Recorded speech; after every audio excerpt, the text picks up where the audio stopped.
Hi, my name is Mike Wade. I'm pastor of Life Coast Church down here in Palm Coast, Florida. I have the pleasure today of talking to you about developing a strong relational team. Now, we all know how important it is to develop a strong team for your church plant, but I want to tweak that just a little bit today, and I want to talk to you about developing a strong relational team for your church plant so you can both get your vision executed well and have a great deal of fun and fulfillment in the process. The topic is dear to me because it's based on some true things that happened to me after we launched Life Coast Church 7 years ago. You see, we launched and everything seemed to be going pretty well, pretty smoothly, but about 2 years into the launch, things started to feel kind of funny to me. You know, I wasn't really feeling depressed, but I was feeling kind of lonely, kind of out there somewhere, all alone. And Tom Rainier did a study not too long ago, and he found that more than 55% of all pastors surveyed, even church planting pastors, experience deep loneliness. Now, I know it can be very lonely being a leader out there, but there's more to that story. And for me, I'm a very relational guy. I was feeling a bit deeper than typical leadership loneliness. I was in prayer one morning and I asked God, Lord, why am I feeling this way? What must I be doing wrong? And I heard God kind of nudging me with this question over and over. You're asking the wrong question. Mike, try asking this question. And he said, okay, if I were to close down Life Coast Church next Sunday, if I shut the doors to Life Coast Church, would anyone in your leadership team stick around the following Friday to have barbecue with you? What a paralyzing thought. Because the answer to me was, I wasn't sure. I wasn't truly sure. We were doing ministry together. We were serving on Sundays and then small group ministries. But truth be told, I wasn't sure if God shut the doors down, if we were just doing ministry, if we were doing life. And would they even show up if I asked them to come to barbecue on a Friday night? And so here's the truth behind that. I was lonely. And later I found out other leaders were lonely too. And because I had cast and compelled them to such a great vision, I really had developed great relationships to make sure we were executing all the vision correctly together. And so in the book of Acts, Luke gives us an intimate insight into the life of a church plant pastor named the Apostle Paul, who for 2 to 3 years lived in a great city called Ephesus, and he planted the church there. And of course, we know that the city was known for its great immoral behavior, much like our cities today. But the Ephesians church became known as a strong, thriving church for Jesus Christ. And of course, Paul moved on and he started many other churches throughout. But after a few years, when he felt the Lord was compelling him to go back to Jerusalem and possibly even be arrested, he called to see the Ephesian elders. And so on his way back to Jerusalem, he stopped into Miletus, and those elders and the leadership team walked miles and hours just to see the Apostle Paul. Their team had grown so close that even after God called Paul on, Paul had deep feelings for them, and they had deep feelings for Paul. And the vision was being executed in the town, the city of Ephesus, because lives were also being enriched within the church and within leadership. You don't see that very often in churches today, because we live in a structured world of leadership systems and methods and books, but not enough relationships. And I think this is a real need in the church planting movement today, because so many planners are type A, driven people, and off they go, but in reality, not all the team members are going with them. Not all the team members are ready, and not all of them are truly on board like you think they are, or even if they say they are, because the relational bank account hasn't been poured into with the proper investments. So as I look back, I instituted a few major things within our leadership team by way of time and relationships that I know can make a huge difference for your church plant. Because the last thing we want for you is to have a great launch and a great start, but get caught feeling lonely and fragmented down the road with your leadership team in pieces. So here's some key things that I think are a must for building relationally strong teams. Ready? Number 1, don't develop a team, develop relationships. You're strong when your relationships become the team. You're not just looking for someone you can work with, but someone you can do life with. And if you parachuted into your area like Holly and I did in Palm Coast, the first thing you think of is, how am I going to build a team out of complete strangers? Really, complete strangers. How was I going to get this done? Well, the truth is, you don't just want a team. You want a portion of the body of Christ to join you in what He's called you to do. That means you need to start developing relationships from day one. Never stop developing more and more relationships. So here's what you can do right off the bat to do that. When you feel a connection, begin to adjust your schedule to kind of make your life intersect with those around you. Go to baseball games. Even if your kids don't play, go out to the field. But a potential leader's kid's playing and you want to be there. You want to be rooting them on. Join a gym and work out on the same time each day to try to get in the rhythm of the community and those that God is calling to you. One thing I did is I felt the Lord calling someone to be our worship leader, and so I just went to her church and I just started to listen to her sing. I just wanted to encourage her and cheer her on. Sure enough, God was calling to our church, but I didn't know that right away. And then I went to the ball field. You know, me and my family, we watched her child play baseball. And it was just kind of a neat way for us to develop a relationship before we had her join the team. You know, it kind of sounds like stalking, but stalking is still the best way to make friends as long as you're not being creepy about it, right? Number 2, view people not as a slot to fill, but as a gift to you.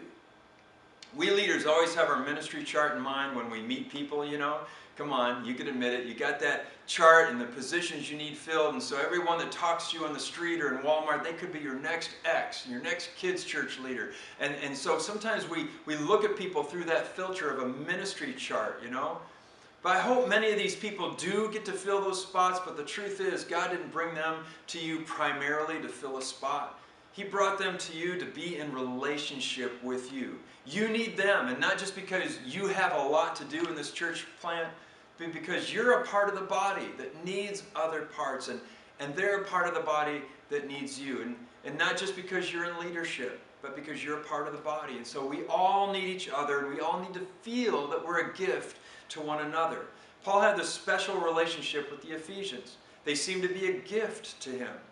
And now he was an apostle, but yet he still needed them and they knew it. So make sure your people know right up front that they are a gift to you personally, not just as a leader and not just to your church. Remind them of that all the time. And in turn, your people will make guests feel like they're a gift as well. Number 3, play on their level and then coach them to the next level. Church planners are like home run hitters.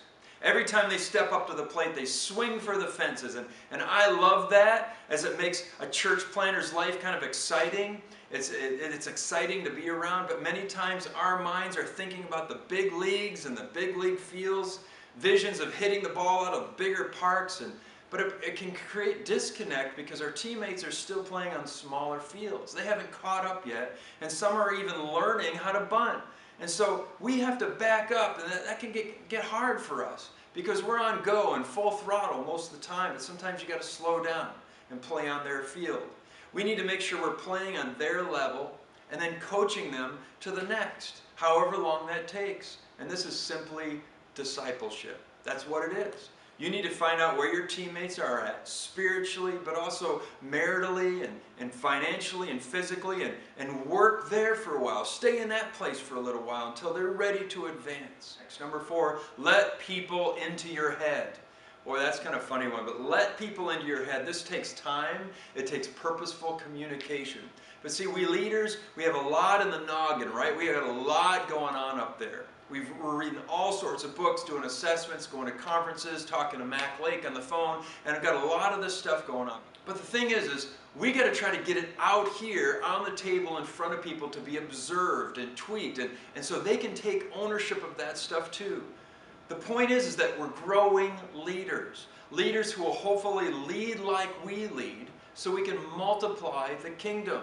So here's the deal. Your people will not lead like you if they don't think like you think. Your people will not lead like you if they don't think like you. So let them into your head. So what does this mean? First, it means that you can't shut them out of all your thinking processes. Think more out loud. Tell them when you're mulling something over, it's not set in stone, I'm just chewing on this, just thinking about it. And you know what? They also have to know the whys to the things that you're asking them to do. I didn't do this well up front. I didn't answer all the whys to the questions that they didn't even know how to ask. But people have to understand the whys to what they're doing. Or eventually, they're just going to stop doing it. Don't find out 12 months into your church plant that the signs aren't getting put up to the doors in the kids' church. Because you're going to ask, like I did, why aren't the signs getting put up? And someone will say, well, we've been here 12 months. We don't need signs anymore. Not even thinking about the next guest. We didn't ask and answer all the why questions. They were still stuck up in my head. So if you're processing something, let it out. Let them into your mind, into your brain, and watch the smoke happening right before their eyes. They'll just love you for it. It'll be part of a trusting thing for them. And people will know you better. They'll follow you longer. And if they learn how to think like you think and minister like you minister, then they'll lead like you lead. It takes a lot of work, but it's so worth it. Number 5, make people use their head. In other words, empower them to engage. People usually default to thinking you have everything all worked out and every specific detail for the whole vision of the entire church for the next 20 years. You got it all wrapped up so they don't have to give any input. You know what, guys? Early on, make sure people know that you do not have all the specific details to your vision mapped out. I remember somebody asking me early on what my vision was for the chairs in the nursery, whether it be rocking chairs or just straight up chairs. And I thought, why is that part of the vision?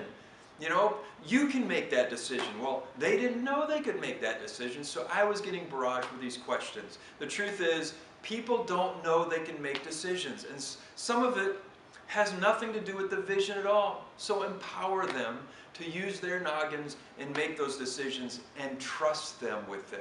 You're going to take some risks. They're going to fail sometimes, but the relationship will be built on that trust. And those are the kind of leaders you want to grow. Those who can use their brains, use the leading of the Holy Spirit, and make decisions for you.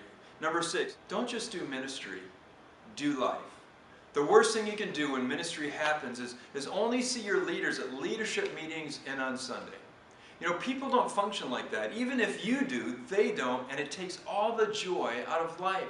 You're helping them to find their call for their entire life. So don't you think it's important that you're engaged with them in life as well? And more importantly, that you're teaching them how to engage with other people in life as well. Number 7, don't send your friends to prison. It's one of my favorite ones. You need to be a good leader and a good friend by finding their strengths and giving them long-term plans to utilize them. You need to communicate very clearly early on that we'll all be doing double duty, that we're all going to wear multiple hats. But you need to give them direction on where they will be heading long-term and show them how you intend to help them get there. Then, develop a short-term exit strategy for the things that they don't do well.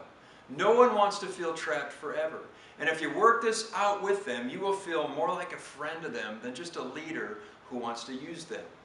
8, launch with healthy relationships, not with healthy bank accounts. See, we as leaders sometimes set a launch date based on our milestones of getting all our finances in order or maybe getting the building set. And sometimes we overlook the importance of good, strong, healthy relationships.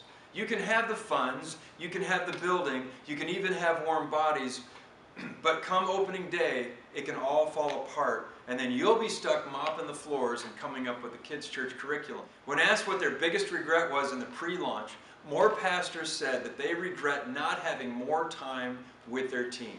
So value the time you get with them. You won't ever get it back, that focused time with them. See, leaders, we are not in a rush. We are in a work. We are not in a rush to have a date set. We are in a work to develop a family of Christ followers who will change your community for Jesus Christ. So don't launch just because you have all your check marks in place. Don't launch because you have all your finances in place or you got that building where you can meet and all your slots of ministries are filled. Launch when you have strong relationships, because strong relationships will build a strong relational church. And that's what the world needs to see. My prayer for you is that you will work hard at developing strong relational teams now, so that over the next few years in ministry you have lasting, fulfilling relationships, not just executing the vision that God's given you, but developing the family of God that then multiplies themselves over many, many other relationships. We'll be praying for you daily.